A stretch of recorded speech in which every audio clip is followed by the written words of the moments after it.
What's up mga kabayan? Dito rin mga kabayan, syempre yung pinakasikat natin, Gabay Medalyon. Version 1, yung maliit. Version 2, yung marindagit, yung merong kalabaw para sa nangangailangan ng gabay at pampaswerte sa career, health, love life, and finance. Peace!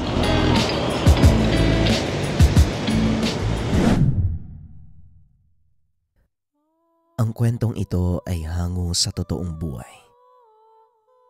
Mula ito sa isa nating kabayan na itago na lamang natin sa pangalang Dindo. Walang eksaktong taon, probinsya ng Nueva Ecija. Aba, tignan mo si Mang Hector oh. Nandito na din. Hindi ba siya napapagod sa kakagapas? Wika ni Dindo sa sarili. Isang magsasaka sa probinsya. Madalas itong dumadayo sa iba't ibang bayan para makigapas. Dahil sa gawain, nagkaroon siya ng kakaibang karanasan pagdating sa mundo ng lihim na karunungan. Tuwing dadayo si Dindo, lagi nitong nakikita ang matanda na nagngangalang Mang Hector. Kilala na ito ng karamihan dahil lagi itong nakikita kung saan may gapasan. Bago magsimula ang gawain, naging ugali ni Mang Hector ang maupong mag-isa sa sulok. Nakapikit sa hindi malamang dahilan, palagi itong napapansin ni Dindo. Hanggang isang araw, hindi na ito nakatiis. Nilapitan ng binata ang matanda upang kausapin. Mang Hector, magandang umaga po sa inyo ha. Pasensya na kung nakakaistorbo. Matagal ko na po kasi kayong napapansin. Bago tayo magsimula ng paggapas, palagi ko kayo nakikita na nakaupo habang nakapikit eh. Ano po ba yung ginagawa nyo? Tanong ni Dindo kay Mang Hector. Nagdarasal. Nagpapasalamat sa lahat ng biyaya at lakas na binigay ng Panginoon, lalong-lalo na sa tuwing nagtatrabaho ako. Yun lang naman ang nararapat na gawin, hindi ba? O siya, mukhang tuyo na ang mga uhay. Magsimula na tayo. Tugon ng matanda. Tumayo ito at nagsuot ng damit na may mahabang manggas. Dinampot ang karet at lumusong sa palayan. Sinundan naman ito ni Dindo. Gumapa sa tabi ng matanda. Manong, may kagrupo ka ba? Wala iyo eh. Ikaw ba? Wala nga din ho eh. Kung gusto mo, tayo na lang po yung magkagrupo para mas malaki yung masakop nating bahagi. Depende yan. Kung kaya mong pantayan ang bilis ko sa paggapas, makikigrupo ko sa'yo. Pero mahuli ka lang ng isang linya sa akin, pasensya na. Yan lang po ba, Manong? O sige ho. Pag-uusap ng dalawa. Sabay na gumapas ang mga ito. Namangha ang mga kasama nila nang makita na tila nagkakarera si Dindo at Mang Hector. Hindi na sila halos makatuloy sa trabaho dahilan para maging malawak ang sakop ng dalawa. Habang gumagapas, nililingon ng matanda si Dindo. Nakita nitong sugatan ng kamay ng binata pero patuloy pa rin sa paggapas. Nang matapos nila ang isang buong pilapil, hinawakan ni Mang Hector ang braso ni Dindo. Yuyuko pa sana ito para gumapas, kaso nga lang inawat siya ng matanda. Sandali lang. Malaki ang sugat mo sa kalingkingan na. Baka mamaya lumala pa yan. Tignan mo, patuloy pa rin ang pagtulo ng dugo. Oo nga ho eh. Kinulang yata ako sa palay na gagapasin. Halika. Maupo ka muna. Nakalamang na tayo sa mga kasama natin eh. Gagamutin ko yung sugat mo. Wika namang Hector. Naupo ang mga ito sa lilim ng puno ng mangga. Tinanggal ng matanda ang kaperasong tela na itinali ni Dindo sa kanyang sugat. Nakita niya na halos lumabas na ang buto nito. Sa mga hindi nakakalam, Ang karet na ginagamit sa paggapas ng palay ay may maliliit na ngipin na maaaring ihalin tulad sa lagari. Ngunit di hamak na mas pino ito. Nakadesenyo ang ganitong talim upang mas madaling magapas ang bungkos ng palay. Dahil kung wala ang mga ngipin na ito, maaaring dumiretso sa pulso ng may hawak ang talim. Minsan sa hindi inaasahang pagkakataon, sumasabit ito sa daliri ng gumagapas at dahil sa maliliit na ngipin, mas malaki ang pinsalang naidudulot nito. Balik tayo sa kwento. Hindi naman po siguro kailangang tahiin yan, Manong. Ayos lang yan. Isa pa, malayo din naman sa... Aray! Hindi na ituloy ng binata ang sasabihin dahil bigla itong nakaramdam ng hapdi. Tinignan ni Dindo ang ginagawa ng matanda. Napansin na may pinipiga siyang dahon. Akala ko ba malayo sa bitoka? Bakit para kang iiyak? Huwag kang mag-alala. Hagonoy lang ito. Mabisang pang-ampat ng dugo ang makataas. May iwasan din ang pamamaga. Medyo mapdi lang ang katas, kaya tiisin mo lang. Maya-maya mawawala din yan. Wika namang Hector. Kailangan po kasi nating hakutin yung mga nagapas eh. Mukhang uulan pa oh. Siguro Manong ang mabuti ikaw na ang kumuha ng mga tuyong dahon ng saging. Yun yung pang tatakip natin. Ako na po yung bahalang mag-unti-unti ng nagapas. Tugon ni Dindo. Tumayo si Mang Hector. Naglakad papunta sa palayan. Sabay na nating hakutin ang mga ginapas. Hindi tayo aabutin ng ulan bago natin matapos yan. Wika ni Mang Hector. Nagsimula na itong magakot. Napakabilis kumilos. Sinasabayan din ng binata ang galaw ng matanda. Hindi nito namalayang natapos nilang hakutin ang mga ginapas ng palay papunta doon sa may imbakan. Matapos ang paghakot, bumuhos ang malakas na ulan. Dumungaw ang matanda sa pintuan ng kubo. Nakitang wala ng tao sa palayan. Malamang nag-uwian na yung mga gumagapas. Karamihan sa kanila taga dito din Manong eh. Tayo lang po yung dayo. Mukhang magandang pagkakataon nito para sa gagawin ko. Dito ka lang bata ha. Huwag kang lalabas ng kubo kahit anong mangyari. Wika namang Hector. Nagtaka si Dindo kung ano ang gagawin ng matanda. Iniwan nito ang karet. Kinuha ang kanyang itak. Sabay suong sa malakas na ulan. Tumayo ito sa gitna ng palayan na tila may kung anong hinihintay na lumabas. Tanaw ni Dindo mula sa kinakatayuan ng matanda. Nanlaki ang mga mata nito nang biglang itinusok ni Mang Hector ang hawak na itak sa lupa. Umalingaw-ngaw ang malakas na atungal mula sa hindi nakikitang nilalang. Biglang tumilapon palayo ang matanda. Nakita ni Dindo ang malaking itim na figura. Naglalakad papunta kay Mang Hector.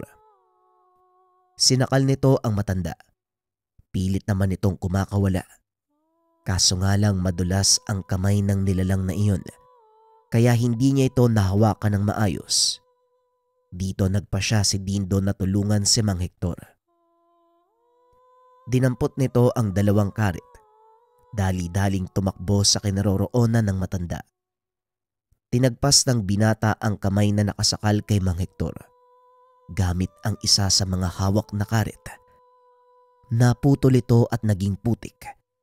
Ibinato ng binata ang isa pang karet na tumarak naman sa ulo ng nilalang. Dahil sa ginawa ng binata ay tuluyan itong umatras. Naiwan ang isang tumpok ng napakaitim na putik. Ay naku, napakatigas talaga ng ulo. Bakit ka lumabas ng kubo? Pasensya na po kayo Manong. Nakita ko po kasi na kailangan nyo ng tulong eh. Ano po ba yung nilalang na yun? Kontrolado ko ang sitwasyon. Ang nilalang na pinutulan mo ng kamay ay isang uri ng ingkantong lamaw. Sila ang nagbabantay sa mutya ng putek. Gayon, paano kung makukuha ang mutya? Wala na dito ang nilalang. Mutya? Manong, totoo ba yung mga yan? Nang makita mo ang nilalang, naniwala ka ba o hindi? Naniwala po. Kasi nasa harapan ko na siya eh. At ako mismo yung pumutol ng kamay niya. Pero sa mutya, hindi ko po alam na merong mga ganun eh. Hindi pa kasi ko nakakakita. Hanapin mo ang naiwan niyang tumpok ng itim na putek. Ikaw mismo ang makakasagot sa tanong mo. Tumpok ng itim na putik. Teka, Manong, ito ba yun? Tugon ni Dindo. Sabay turo sa itim na putik na nasa paanan niya. Naku, naloko na. Inapakan mo pa. Alisin mo yung paa mo. Tugon ni Mang Hector. Dali-dali namang inangat ng binata ang paa. Dinakot ni Mang Hector ang putik. Nasaan po yung mutya? Ito mismo ang mutya ng putek. Tignan mo, manood ka. Wika ng matanda. Inilapit nito sa kanyang bibig ang kamay na punong-puno ng itim na putik. Inusala ng dasal. Nagulat si Mang Dindo nang unti-unting namuo ang itim na putik. Naging bato na halos kasing laki ng hintuturo. Nasaan na ho yung itim na putik? Ito na nga, bakit ba ang kulit mo? Ang batong hawak ko ngayon ay ang mutya ng putek. Pero hindi ako nagmamay-ari nito. Nasa sayo kung gusto mo itong kunin. Ano po bang magagawa ng mutya na yan? At saka Manong, paano nyo nagawang patigasin yung putik? Sa susunod mo na itanong sa akin ang mga bagay na yan. Sa ngayon magpasya ka. Gusto mo bang mapasayo ang mutya na ito o hindi? Bahala na nga. Sige Manong, amin na ho yung mutya ng putik. Tugon ni Dindo. Inabot ito ng binata at naglakad palayo. O ayan, kunin mo. At harapin mo ang ikalawang pagsubok ng gabay nito. Teka, gabay? Anong gabay? Manong! Tanong ni Dindo. Hindi na ito nilingon ng matanda. Ilang minuto ang nakalipas. Naramdaman ng binata na tila kumilos ang lupa. Dali-dali nitong dinampot ang karet dahil alam niya ito na ang nilalang na sinasabi ni Mang Hector. Tumambad sa kanya ang isang malaking itim na nilalang. Napatras ang binata, ngunit huli na dahil nahawakan siya nito sa kamay. Hindi makaalis ang binata. Sunod-sunod na atake ang natamo mula sa nilalang. Ano? Tutunganga ka lang ba dyan? Kung hindi ka lalaban, papatayin ka ng nilalang na yan. Wika ni Mang Hector sa loob ng kubo. Sa isip-isip ni Dindo, wala siyang panama sa kalaban dahil bukod sa napakalaki nito, madulas din ang katawan. Kahit anong gawing pag-atake ng binata, hindi ito tumatalab. Unti-unting nanghina si Dindo at lumalabo na ang paningin. Nang bigla nitong maalala ang ginawa niyang pagtagpas sa kamay ng engkantong putik. Itinaas nito ang karet at idinantay sa kamay ng elemento. Buong puwersang hinila. Nagawang makawala ni Dindo habang iniinda ng nilalang ang sakit mula sa natamong pinsala. Ang mutyang hawak mo, yan ang habol nila. Kung ako sa'yo, ilalagay ko yan sa ligtas na lugar.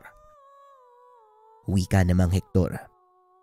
Walang nakitang paglalagyan ng binata, kaya naman nilunok niya ang itim na bato. Napasapo sa ulo si Mang Hector dahil sa ginawa ni Dindo.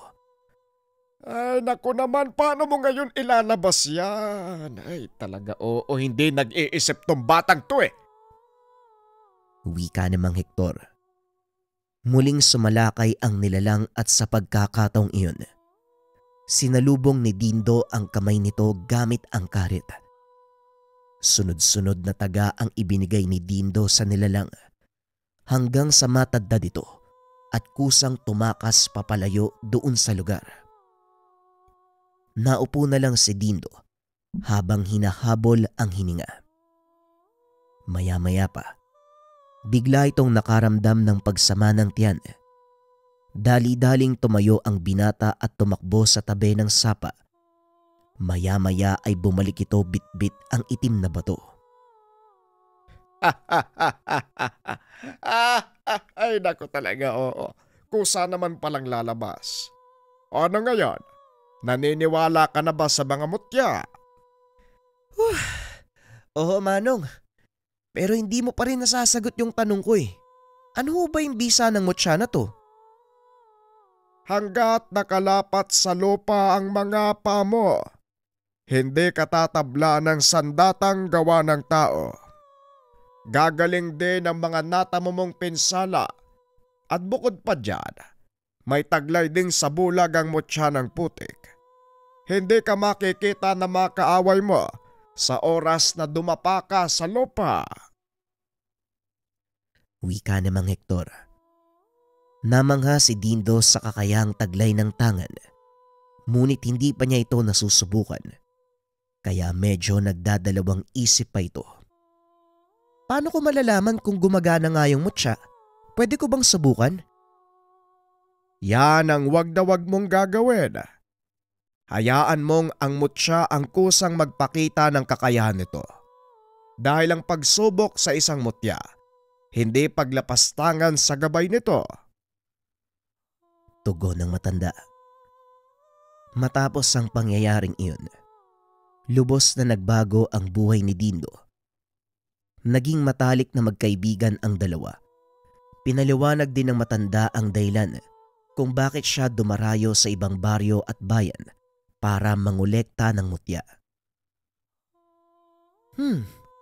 Ano naman po yung ginagawa niya sa mga mutyang nakukuha? Kinokolekta ko lang sila. Ginagamit kung saan sila mapapakinabangan, gaya ng panggagamot at proteksyon sa sarili. Wika ni Mang Hector. Ibig pong sabihin, manggagamot din po kayo? Tanong ni Dindo. At para hindi na muling magtanong pa, isinalaysay ni Mang Hector ang naging buhay sa nakaraan. Aatras tayo ng maraming taon. Ayon sa matanda, dati rin siyang hindi naniniwala sa bisa ng mga mutya. Ngunit nang maging sundalo at nakipaglaban sa mga rebelde, nagkaroon siya ng inkwentro na lubusang nakapagpabago ng buhay at paniniwala. Isa sa mga pangkat na nakalaban nila ay ang kilalang grupo ng Ilaga. Hindi inaasahan ang inkwentrong iyon. Habang naglalakad sa bayan upang magpatrolya, nakasalubong nila ang pangkat ng armadong kalalakian. Bilang tagapangalaga ng kapayapaan sa lugar, sinita na mga kasama niyang sundalo ang grupo. Dito na nagkaroon ng inkwentro.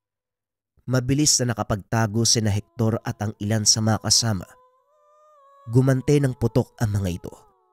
Laking gulat ng binatang si Mang Hector dahil tila hindi tinatabla ng bala ang kalaban. Sinipat ng binata ang isa sa mga ito. Sigurado siyang tinamaan sa dibdib. Natumba ang lalaking iyon. Kaso nga lang ilang segundo ang nakalipas. Muli itong tumayo at nakipagbakbakan. Nang mga sandaling iyon, halos lahat ng kasamahan niya ay sugatan at ang ilan ay nasawi na. Nagpa siya ang binatang umatras. Saka pa lamang nito na pag-alaman na napapaligiran na sila ng napakaraming rebelde. Nanatili sa pinagtataguan si Hector para manatiling buhay. Hindi sinasadyang napansin ito ng isa sa mga kalaban. Isang lalaking tinatayang nasa edad 40 ang lumapit sa kanya. Tinutukan siya ng baril sa ulo. Kung ako sa'yo, hindi ko nasusubukan pang manlaban. Napapaligiran ka namin at kung gusto mong makauwi ng buhay sa pamilya mo, manatili kang nakahiga. Wika ng lalaki. Bagay na ipinagtataka ni Hector. Dahil nakita nito ang mga kasamahan ng lalaking iyon na sinisigurong patay na ang mga sundalo bago nila iwanan. Sabihin mo sa akin, bakit mo to ginagawa? Pabulong na wika ng binatang Hector. Sabihin na lang natin na ayokong pumatay ng tao dahil labag yon sa paniniwala ko. Binibigyan kita ng pagkakataong mabuhay. Gamitin mo ito para maging mas kapaki-pakinabang. Eto, isuot mo. Siguradong dadaanan ka ng ilan sa mga kasama ko at sisiguraduhin patay ka na. Makakatulong yan para makaligtas ka. Wika ng lalaki. Mahinang nag-uusap ang mga ito upang hindi marinig na mga kasama na nasa malapit. Hindi ko man maintindihan ang gusto mong gawin. Pero sige, magtitiwala ako sa iyo. Sana lang magkaroon ng pagkakataong magkita tayo uli. Mukhang malabo nang mangyari ang bagay na yan, kaibigan. Pero kung sakaling ipag-adya ng panahon at makaligtas ka sa sitwasyon, hanapin mo ang pangalang Mando sa bayan. Sige na, maiwan na kita. Wika ng lalaki. Matapos ay pasimple itong naglakad palayo. Isinuot ni Hector ang ibinigay na kwintas na natiling nakaiga habang pinakikiramdaman ng paligid. Ilang sandali pa, isa sa mga rebelde ang dumaan, pinaputukan ng binata sa dibdib. Ramdam ni Hector ang pagtama ng mainit na bala sa katawan, maging ang matinding sakit na dulot nito. Nawalan ng malay ang binata. Naisip niyang yun na ang katapusan. Ngunit nagising si Hector nang maramdamang binubuhat siya ng mga kasamang sundalo na rumisponde. Pagdating sa pagamutan, kinapa ng binata ang katawan at nagulat ito. Ni isang sugat, wala siyang natamo. Naalala ni Hector ang sinabi ng rebelde bago ito umalis. Napangiti na lang ang binata at nagpasalamat. Kung sino ka man, alam kong sugo ka ng Diyos para baguhin ang buhay ko. Maraming salamat sa iyo. Ngayon mas nauunawaan ko na ang gusto mong sabihin. Wika ng binatang Hector sa sarili. Matapos magpagaling, nagpa siya itong magbitiw sa pagkakasundalo. Hinanap sa bayan ang lalaking tumulong sa kanya. Hindi naman nabigo si Hector dahil kilala ang lalaki sa lugar na iyon. Natagpuan niya ito sa isang maliit na nayon sa gawing dulo ng bayan. Napag-alamang isa itong mahusay na manggagamot sa lugar. Para masigurong tama ang impormasyon, nagtanong-tanong pa sa paligid ang binata. Itinuro siya ng mga tao sa isang maliit na dampa. Pinunta nito ng binata at doon nga ay nakita nito ang lalaking nagngangalang Mando. Mawalang galang na po. Kay Jose Mando, hindi ba? Tanong ng binata. Dahan-dahang ibinaba ng lalaki ang hawak na palakol. Nilingon niya si Hector. Mabuti naman at sinunod mo ang payo ko. Halika, alam kong marami kang katanungan sa isipan. Kaya maupo ka. Ipapaliwanag ko sa iyo ang lahat ng gusto mong malaman. Tugon ni Mando. Naupo ang binata at nagsimulang magkwento. Nagbitiw na ako sa pagiging sundalo. Napagtanto ko na hindi yun yung buhay na para sa akin eh. Alam ko, kaya nga tinulungan kita eh. Ramdam ko na may iba ka pang misyon. At isa pa, wala na ding saysay ang pinaglalaban nyo. Ginagawa lang kayong laruan ng pamahalaan, kasangkapan para sa mas malaki nilang palabas. Tama ka, maaaring ganun. Pero hindi yun ang nakikita kong rason. Nung araw na magkakilala tayo sa engkwentro, alam kong katapusan ko na. Pero eto ko, nangangahulugan lang na ikalawang buhay ko na ito. At para sa totoo kong misyon, yun ang gusto kong tuklasin. Maganda ang pamamaraan mo ng pag-iisip. Gusto ko ang ugaling yan, pero ang tanong, magagawa mo bang mabuhay sa ganitong lugar? Aminado kong hindi ako lumaki sa ganitong pamumuhay, pero sisikapin ko makasanayan. Kung ito ang landas na dapat kong takin, Pero isang katanungan pa. Ano ang kwintas sa binigay mo sa akin? Bakit hindi ako tinatabla ng bala? Mutya ng bakala ng tawag sa kwintas na yan. Isa itong makapangyarihang gamit na makukuha sa kalikasan. May kakayahan itong magbigay ng proteksyon sa may tangan. Mutya, parang agimat, parang bertud. Oo, tama ka. Pero bakit mo ako naligtas? Sa dinabi-dami ng mga sundalo ng mga oras na yon, bakit sa akin mo ibinigay ang mutya? Gaya ng sinabi ko sa'yo, nakita kong mali ang landas na tinatahak mo. Ngayon kung magtatanong ka lang ng magtatanong, wala tayong mararating. Eto, ituloy mo ang pagsisibak ng kahoy. Simula ngayon, tutulong ka sa gawaing bahay. May maliit din akong taniman ng mga gulay at alamang gamot. Alagaan mo yon at tuwing umaga, papakainin mo ang mga manok, maliwanag ba? Maliwanag, Mando. Tawagin mo akong maestro. Simula ngayon ako magiging guru mo. At kung gusto mong matuto, sumunod ka sa mga sasabihin ko. Pag-uusap ng dalawa. Ang araw na yon ang naging simula ng panibagong yugto ng buhay ni Hector. Sinanay ito ni Mando upang maging isang manggagamot. Kalaunan tinuruan kung paanong mangalap ng sariling mutya. Itinuro din ng maestro ang pamamaraan kung paano niya ito papasunurin. Ang pinakaunang mutya ni Hector ay isang uri ng bato na kung tawagin ay marindagit.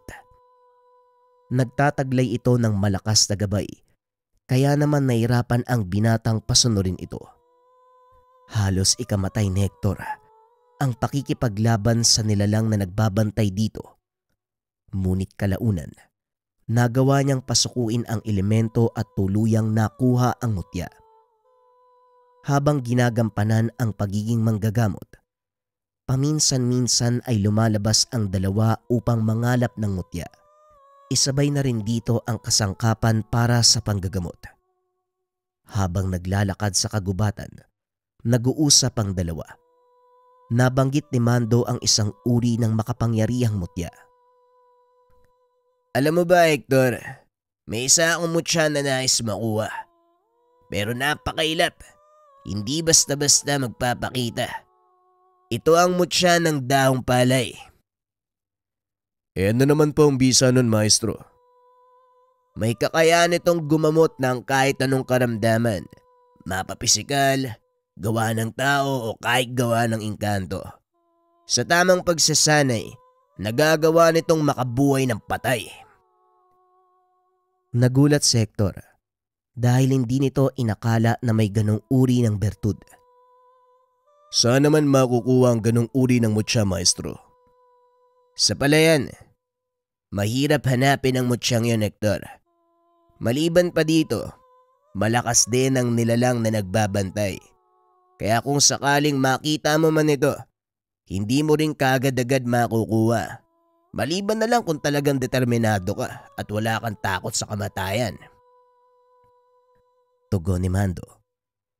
Napalunok ng laway ang binata dahil sa mga sinabi ng maestro. Siguro, kung ako yung tatanungin, hindi ko nalang gugustuhin pang makuha ang mutya na yan kung sakali. Hindi sapat na dahilan yun para mamatay. Wika namang Hector. Huminto si Mando sa paglalakad. Nilingon ang binata. Hindi mo alam ang kapangyarihan ng mutya na yon. Oo, mahirap kalabanin ng gabay at hindi mo ito mapapatay. Pero sa oras na mapatunayan ng gabay na karapat-dapat ang taong nag-aangad nito, walang pagdadalawang isip niyang isusuko ang mutya. Makukuha din ng taong yon ang katapatan ng engkantong gabay nito. Ano po ba yung engkantong gabay ng mutya ng daong palay? Maharlik ang diwata ang kadalasang gabay ng mutya ng daong palay. Kaya walang sino man ang nagnanais na kunin ito. May ilang sumubok pero hindi nila nauunawaan ng lubos ang mga pagdaraan ng pagsubok. Kaya nabibigo silang makuha ito . Maging ako sinubukan ko rin gawin yun. Pero gaya ng karamihan, nabigo ako. Siguro, kung darating man yung pagkakataon na makaengkwentro ko yung mutya ng daong palay, kusa na lang ako iiwas. Wika ni Hector. Napailing na lang si Mando dahil hindi lubusang naunawaan ng binata ang gusto niyang iparating. Talagang kulang ka pa sa kaalaman. Tara na, medyo malayo pa ang pupuntahan natin. Ilang oras pa ng paglalakad. Nakarating ang mga ito sa palayang bagong tanim. Naglalakad sa pilapil ang dalawa at napapansin ni Hector. Humihinto si Mando sa tuwing napapadaan sila sa nagkukrus na pilapil. Maestro, binibilang mo ba yung nagkukrus na pilapil? Napapansin ko kasi, kanina ka pa pahinto-hinto sa paglalakad mo. Oo, Hector. Tama ka. Dahil sa lugar na to mismo nagpakita sa akin ang mutya ng daong palay. Doon sa ikapitong krus ng pilapil. Teka, huwag mo sabihing susubukan muli na kunin ang mutya ng daong palay. Oo, pero hindi ako ang gagawa nun. Lipas na ang pagkakataon para sa akin, Hector. Kaya ikaw na ang susubok na kumuha nito. Wika ni Mando. Nagulat si Hector sa sinabi ng maestro. Hindi nito akalain na ang mismong araw na yun, masusumpungan niya ang isang malakas na mutya. Teka maestro, hindi ba ako handa? Mas malakas ang mutyang yan at hindi sapat ang kakayahan ko para kalabanin ang gabay. Kaya mo yan, Mando. Malaki ang tiwala ko sa'yo. Ang kailangan mo nang gawin ay magtiwala sa sarili mo. Dito na muna tayo sa puno ng mangga. Antay nating lumabas ang bilog na buwan. Sigurado ako na ngayon magpapakita ang mutya ng daong palay. Tugon ni Mando. Naupo ito sa paanan ng malaking puno ng mangga. Samantalang si Hector naman, umakyat sa sanga at doon nagpahinga. Hindi na malaya ng binata ang paglubog ng araw dahil sa sobrang pagod sa paglalakad. Nakatulog ito ng mahimbing. Nagising na lang si Hector nang maramdamang may kung anong tumama sa kanyang likod. Pagdilat nito, nakita ang gurong binabato siya ng binilog na lupa para gisingin. Gumising ka na dyan at bumaba. Maya-maya lang lalabas na ang bilog na buwan. Magpapakita na ang daong palay. Wika ni Mando. Marahang bumaba sa puno ang binata at naupo sa tabi ng maestro.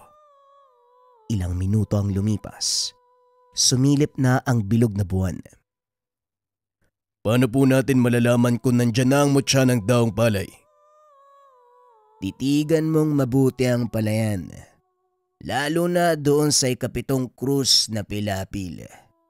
Malalaman mong siya ang mutya dahil sa lahat ng mga nakapaligid na palay.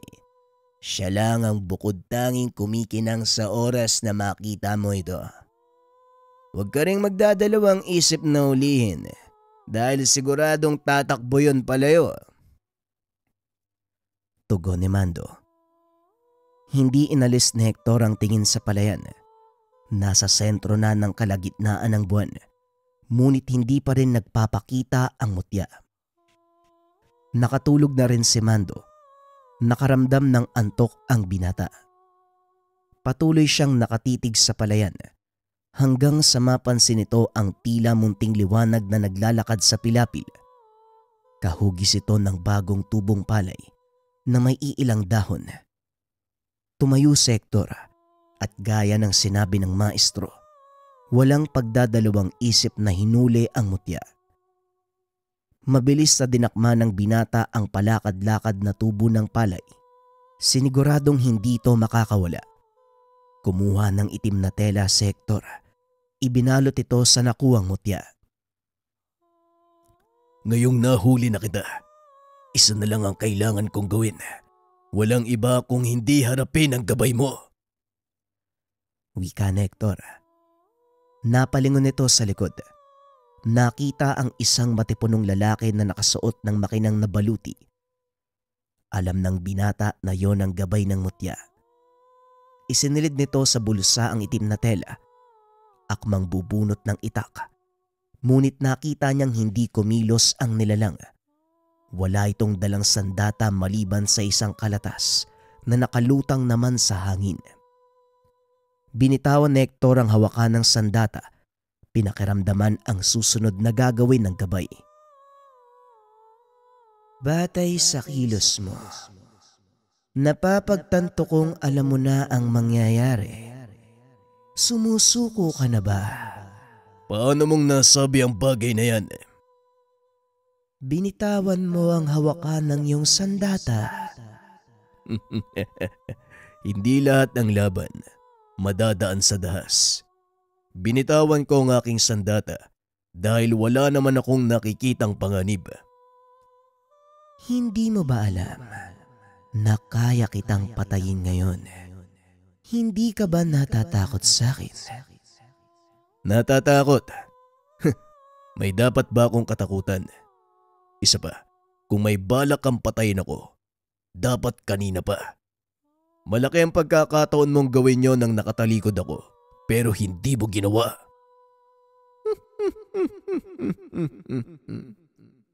Sa lahat ng sumubok na kunin ang mutya ng dahong palay, ikaw ang kauna-unahang tao na nakagawa ng tama.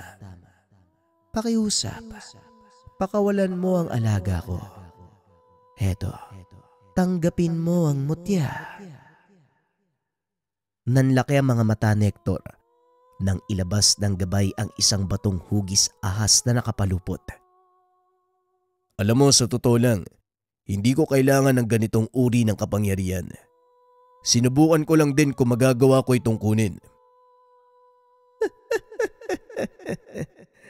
At yan mismo ang dahilan kung bakit ko nasabing karapat-dapat ka.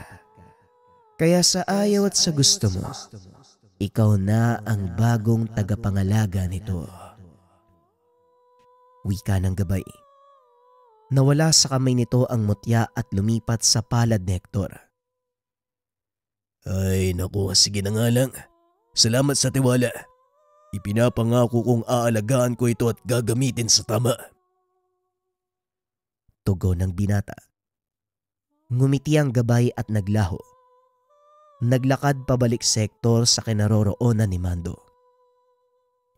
Oh, anong nangyari? Bakit parang walang naganap na laban? Wala ho, maestro eh. Ginawa ko lang ang bagay na hindi nyo nagawa noon. Alam mo, maestro, malakas ang nilalang na yon.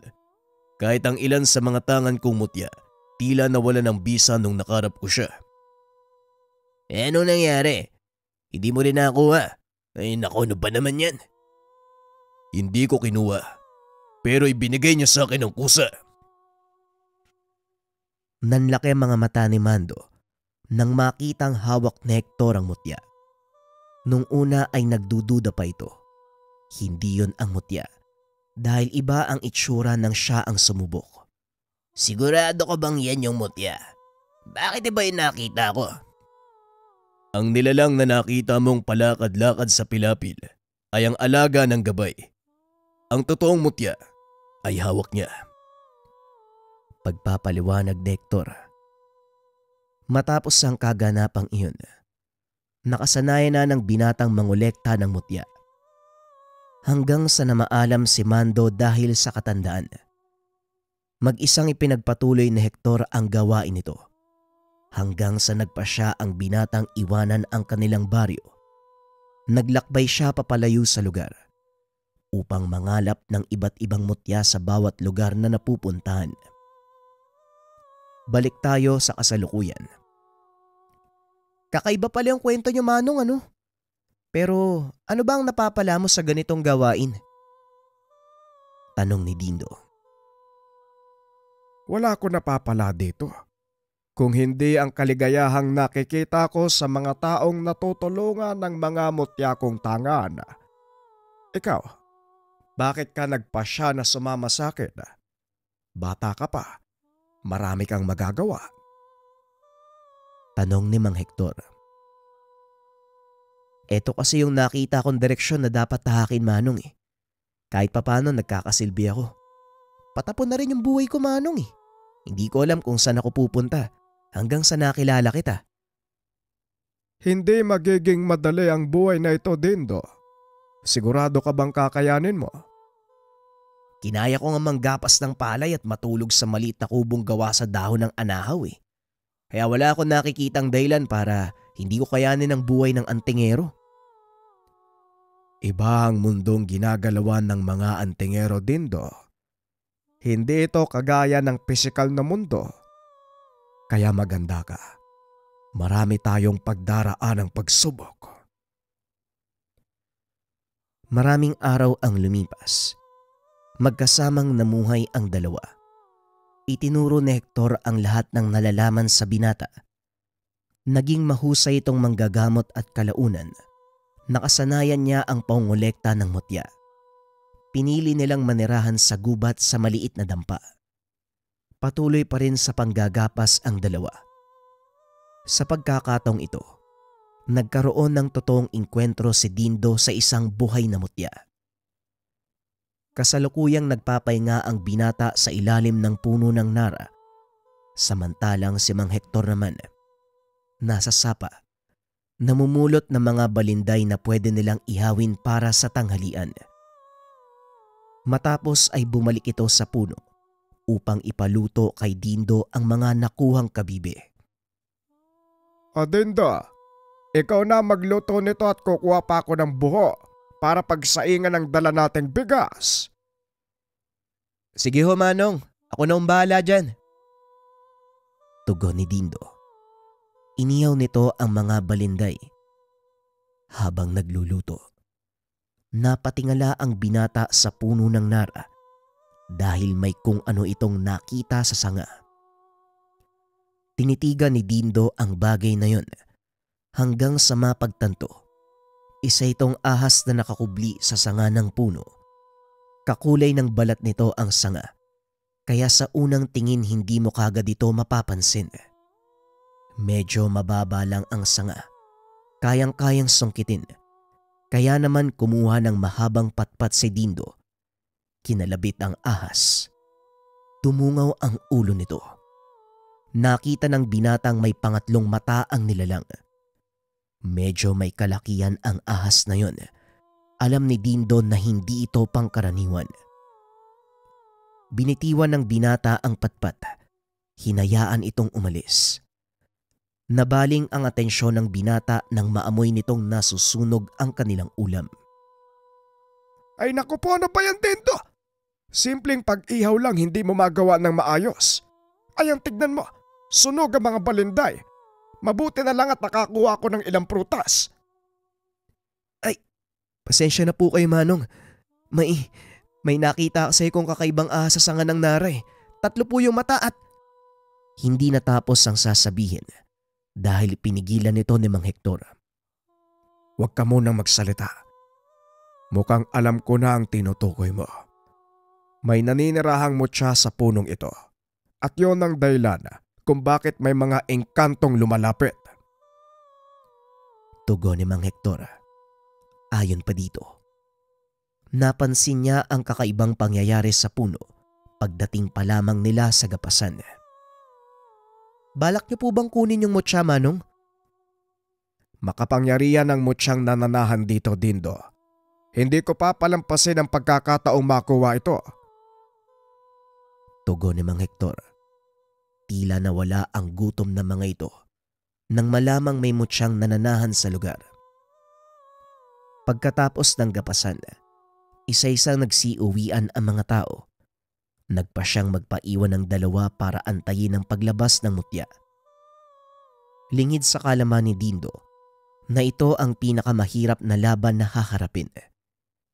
Maya-maya lumapit ang 2 sa puno. Inantay ang pagdilim ng buwan. Nanlaki ang mga mata ni Dindo nang makitang nagliwanag ang puno ng nara. Lumabas mula dito ang isang makinang na bato. Tignan mo nga naman. Mutya ng isang kapre pala ang nagtatago sa punong ito. Talasan mo ang pakiramdam, Dindo. Maaring nasa paligid lang ang may-ari ng mutya. Inaantay tayong lumapit. Bakit, Manong? Ano po ba yung nilalang na nagmamay-ari ng mutya ng... Hindi na ituloy ni Dindo ang sasabihin.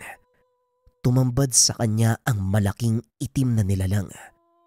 May hawak na malaking tabako.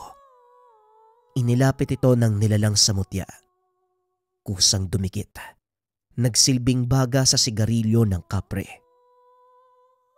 Kapre, yan ang nagmamay-ari ng mutya.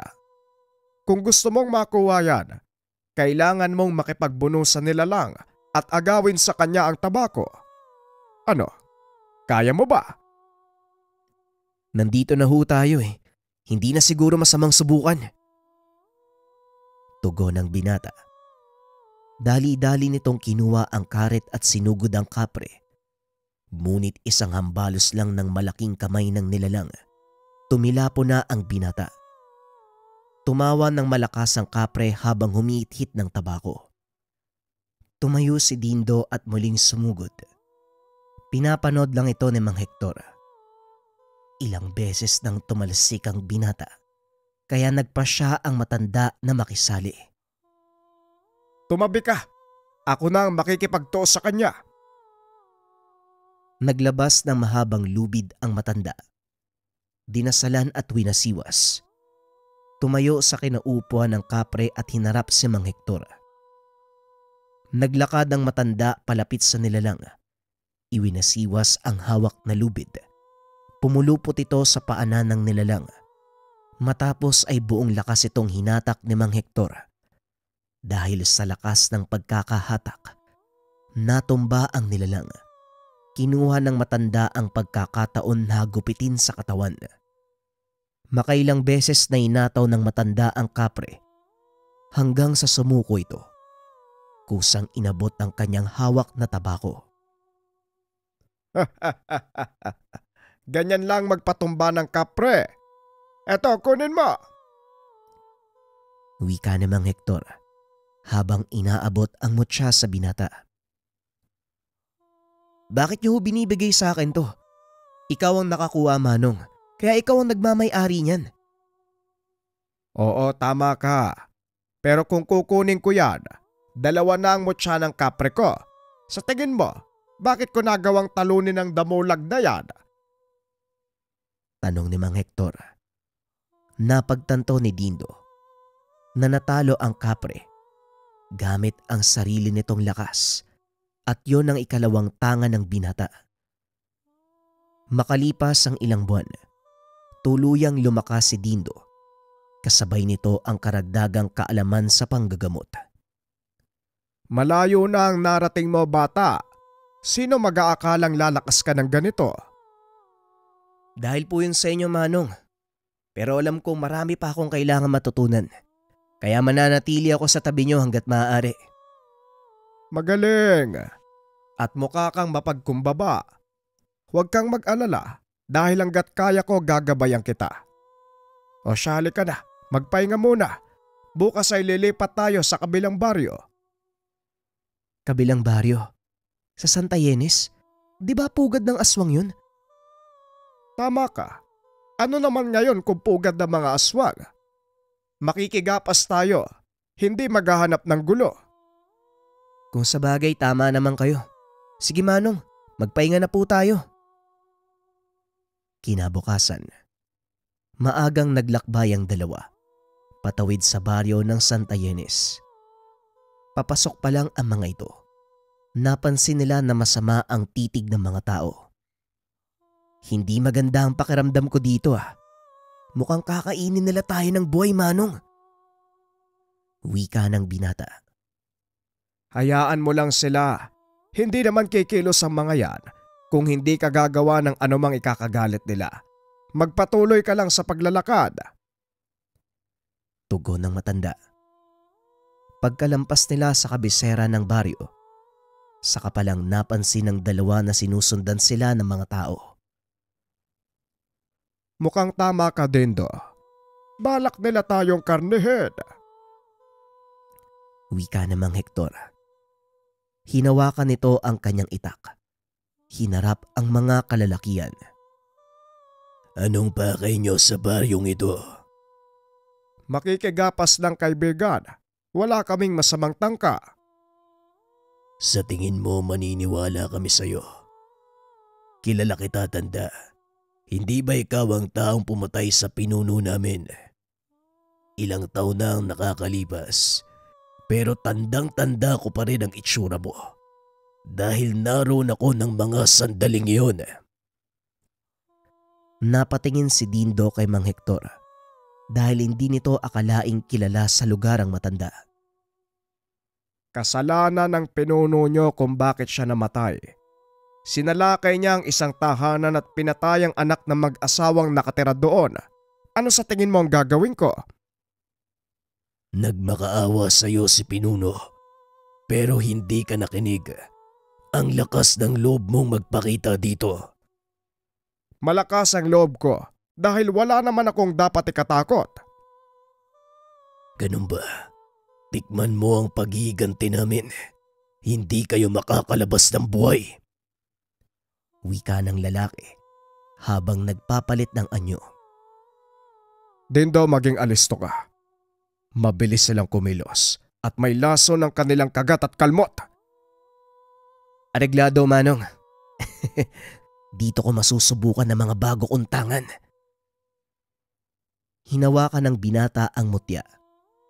Nag-usal ng dasal. Sabay balik nito sa loob ng kanyang damit.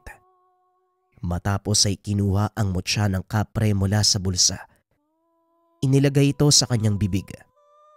Samantala ang mutya ng putik na ibinigay sa kanya ng matanda ay kusang nagkaloob ng balabal, pangontra sa tigalpo ng mga aswang. Ramdam ni Mang Hector ang biglang pagtaas ng antas ng enerhiya ng binata. Maging ito ay nasorpresa sa kinalabasan ng pagsamahin nito ang kakayahan ng tatlong mutya. Biglang nawala ang aswang sa kinakatayuan. Lumitaw sa likuran ng binata. Inundayan nito ng kalmot si Dindo, ngunit hindi nagawang tamaan dahil bigla itong naglaho. Sino ba kasing inaatake mo dyan? Nandito ako! Wika ni Dindo, sabay suntok sa kalaban. Umangil ito ng malakas. Isa-isang nagsipagsugod ang mga kasamahan ng aswang. Tignan natin kung uubra ang bilis mo sa dami namin. Kailangan mo ba ng tulong dyan, Dindo? Hindi na ho, Manong, dyan lang ho kayo. Ako nang bahala sa mga to. Naupo ang matanda sa putol na puno habang pinapanood na ilang paso ni Dindo ang mga aswang. Hindi kinaya ng napakaraming nilalang ang lakas ng binata. Nagsipagtakbuhan ang mga ito. Pwe! Wala pala kayong sinabi. Ano? Meron ba sa inyo ang gusto pang masaktan? Tama na, Dindo. Wala nang lalaban sa'yo. Halika na. Magpatuloy na tayo. Sa gawing dulo pa ng baryo ang gapasan. Wika ni Mang Hector. Ngunit ayaw magpaawat ng binata. Hindi, Manong. Kailangan ko silang ubusin. Dahil paniguradong magasik lang din sila ng kasamaan. Maniwala ka sa akin, Dindo. Hindi nila gagawin yon. Nagkataon lang na napatay ko ang kanilang pinuno kaya sila nagalit sa akin. Pero maliban doon, wala namang ginagawang masama ang mga aswang dito. Kaya hayaan mo na sila. Bakit mo sila pinoprotektahan, Manong? Hindi ba mga kalaban sila? Anak ng kadiliman? Hindi mo nauunawaan, Dindo. Kagaya nating mga tao, namumuhay lang din ang mga aswang ayon sa kanilang pangangailangan. Likas sa kanila ang pagkain ng tao o anumang hilaw na karne.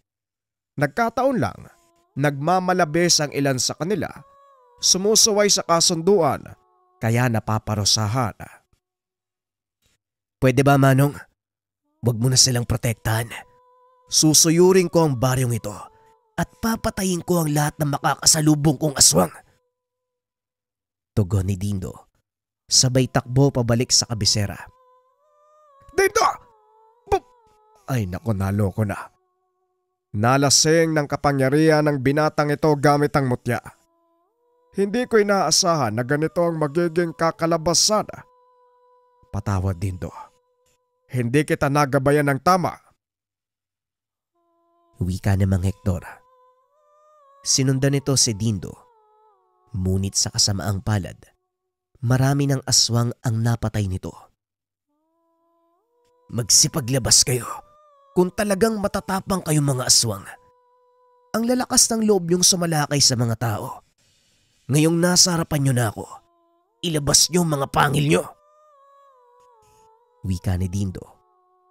Habang nagwawala, lalakad sana si Mang Hector para pigilan ito nang biglang may humawak sa kanyang paa. Yon ang lalaking humarang sa kanila.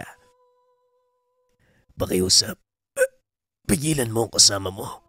Huwag mong hayaang maubos ang aming angkan. Huwag kang mag-alala. Ako nang bahala sa kanya. Umalis na kayo dito. Tugon ni Mang Hector. Tumayo ang aswang at marahang naglakad palayo. Matapos ay hinarap nito si Dindo. Dindo, tumigil ka na. Hindi tama ang ginagawa mo. Bakit ba gusto mo akong pigilan? Para sa kabutihan ng ginagawa ko. Siguradong marami ang matutuwa kung mauubos ko ang kanilang angkan. Mali, Dindo. Masisira ang balanse. Masisira ang balanse sa ginagawa mo kaya tumigil ka na. Hindi, Manong. Ginagawa ko lang ang nararapat. Ito ang tadhana ko. Tinutupad ko lang ang tungkuling nakaatang sa akin. Wika ng binata.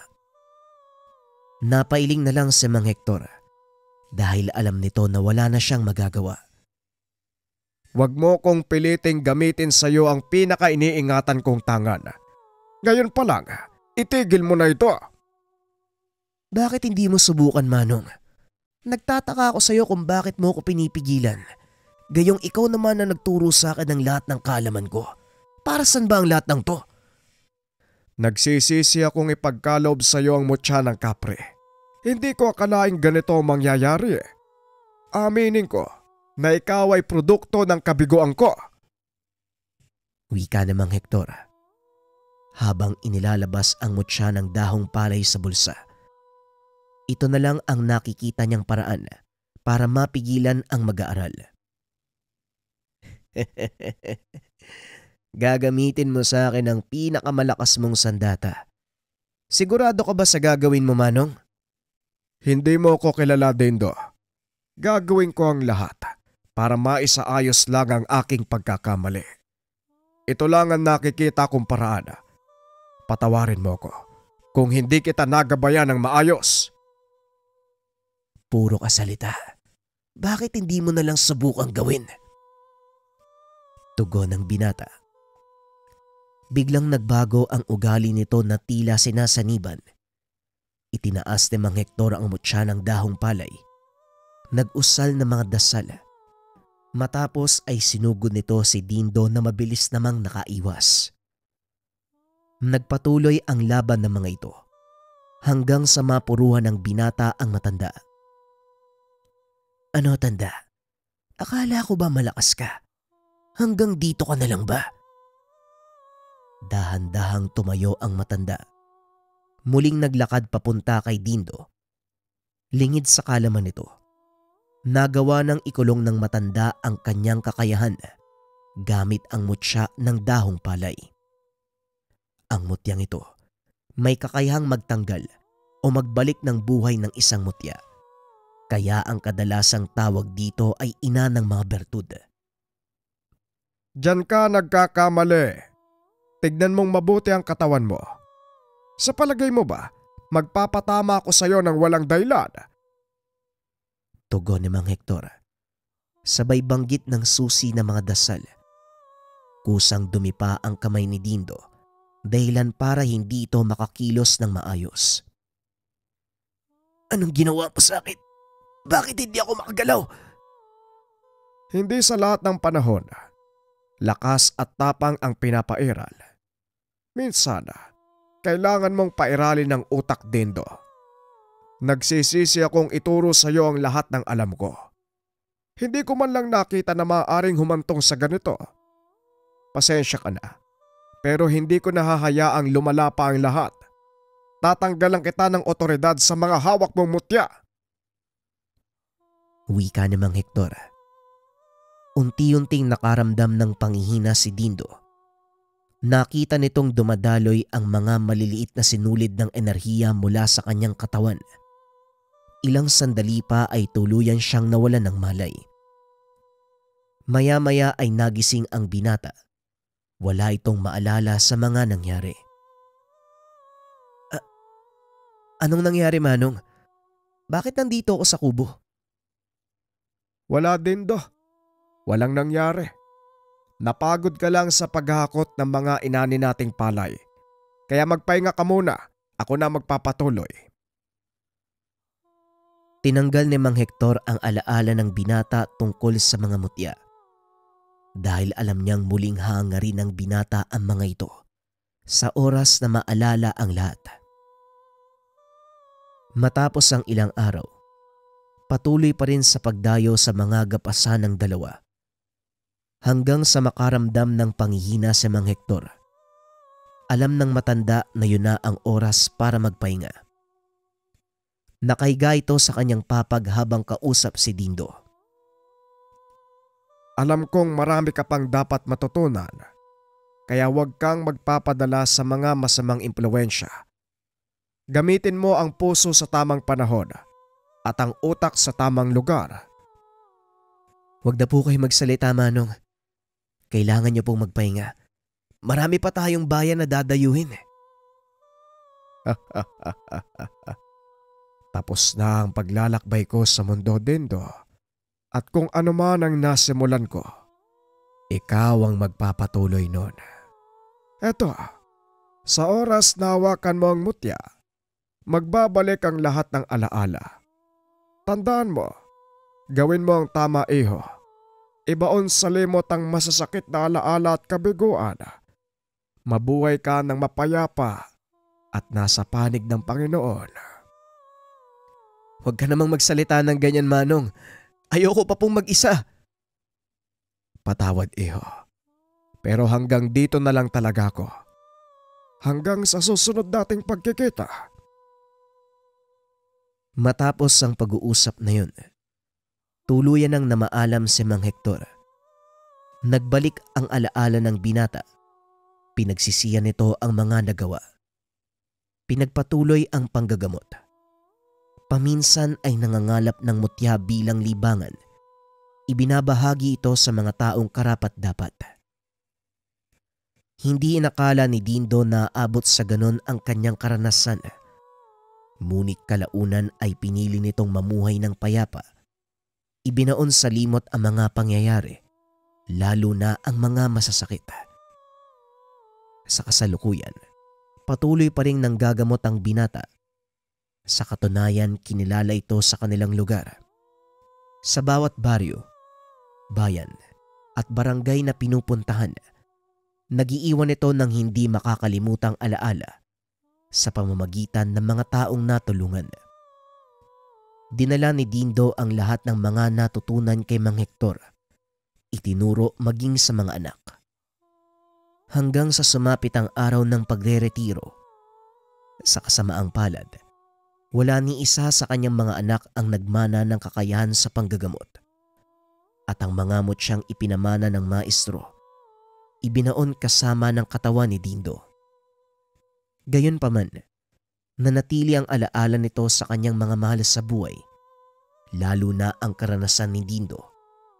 Kasama si Mang Hector, ang matanda na nangungulekta ng mutya.